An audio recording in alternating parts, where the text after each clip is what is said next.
Oke, baik. Selamat siang. Perkenalkan, saya mahasiswa UIB dari Prodi Ilmu Hukum atas nama Misericordias Domini Silaban dengan NPM 2251115. Di sini saya akan membuat video presentasi tentang hukum perlindungan konsumen guna memenuhi nilai UTS dalam mata kuliah ini, di mana mata kuliah ini diampu oleh Ibu dosen Elina Kartini, SHMKN. Baik, saya langsung saja masuk ke yang pertama, yaitu apa itu pentingnya perlindungan konsumen. Perkembangan globalisasi dan perdagangan bebas saat ini didorong oleh kemajuan teknologi, telekomunikasi, dan informatika yang pesat. Hal ini memungkinkan Indonesia menjadi bagian dari masyarakat informasi global yang mengubah tata cara dan aktivitas manusia, terutama dalam arus barang dan jasa. Konsumen mendapatkan manfaat melalui kemudahan dalam memilih produk sesuai keinginan, sedangkan pelaku usaha dapat memasarkan produk mereka lebih luas. Namun seiring dengan dampak positif tersebut, ada juga risiko penyalahan informasi tersebut. Dengan bisnis berbasis teknologi digital, konsumen dapat membeli barang dari luar tanpa melihat kondisi fisiknya, sehingga pelaku usaha harus memberikan informasi produk yang jelas dan akurat. Di dalam pasal 9 UU 11 nomor 2008 mengatur bahwa pelaku bisnis wajib menyediakan informasi lengkap tentang produk yang ditawarkannya. Praktiknya, seringkali konsumen tidak memiliki banyak pilihan, selain mengikuti ketentuan yang diberikan oleh pelaku bisnis. Oleh karena itu, pencantuman klausula baku sangat penting sebagai bentuk perlindungan bagi konsumen dalam transaksi digital. Klausula baku ini juga harus sesuai dengan peraturan yang berlaku, seperti yang diatur dalam pasal 18 UU 8 tahun 1999 tentang perlindungan konsumen. Dengan demikian, keseimbangan antara hak konsumen dan pelaku usaha harus terjaga agar transaksi berjalan adil dan transparan. Lalu, apa-apa saja sih hak konsumen itu?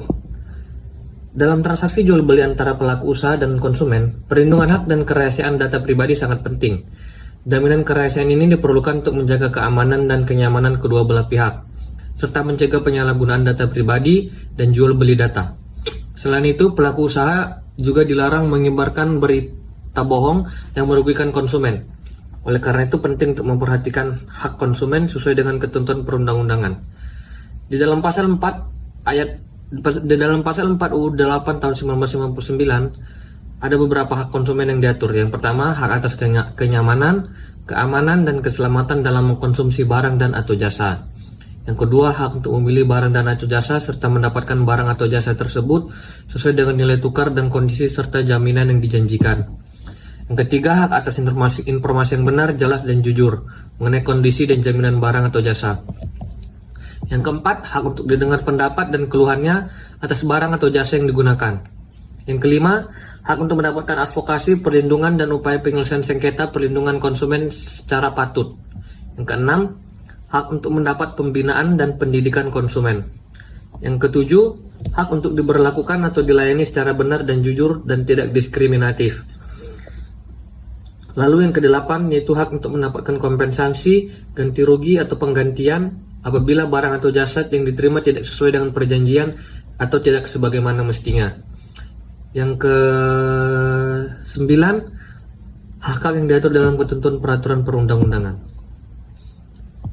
Namun, meskipun Undang-Undang Perlindungan Konsumen sudah ada, tantangan dalam implementasi dan penegakannya masih signifikan, sehingga diperlukan pendekatan komprehensif mencakup perbaikan regulasi dan pendidikan konsumen.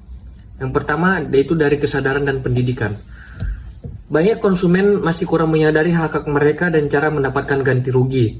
Inisiatif pendidikan oleh pemerintah dan platform e-commerce penting untuk memberdayakan konsumen dalam pasar digital.